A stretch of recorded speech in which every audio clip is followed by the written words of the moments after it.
கிச்சன பொறுத்தமட்டுக்கும் உங்களுக்கு ஒரு வீட்ல தென்கிழக்கு மூலையில தான் கிச்சன் இருக்கணும். தென்கிழக்குன்றது பார்த்தீங்கன்னா, உங்களுக்கு அக்னி மூலை.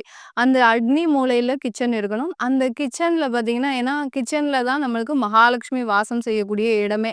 நம்மளுடைய வீட்டு பெண்கள், வீட்ல தலைவியா இருக்கக்கூடிய ஒவ்வொரு பெண்களும் அந்த இடத்துல தான் ரொம்ப நேரமா செலவு பண்றாங்க, தன்னுடைய நேரத்தை.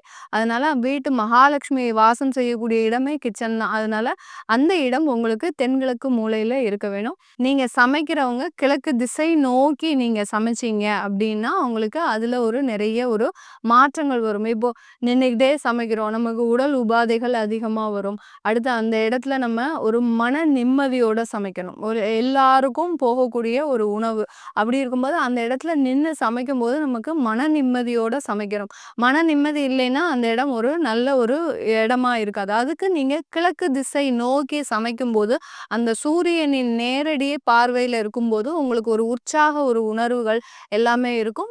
நீங்க சமைக்கக்கூடிய திசை கிழக்கு திசை நோக்கி இருக்கணும். இப்போ இதுல நீங்க வாஷிங்லாம் இருக்கு. அதாவது சிங்க் எந்த இடத்துல இருக்கணும்? எங்களுடைய வலது கைக்கு இருக்கு மேடம். நீங்க இப்படி சமைச்சிட்டு இருக்கிறீங்க, கிழக்கு திசை நோக்கி சமைக்கிறீங்க அப்படின்னா, வலது கை நோக்கி அந்த சிங்க் இருக்கவே கூடாது.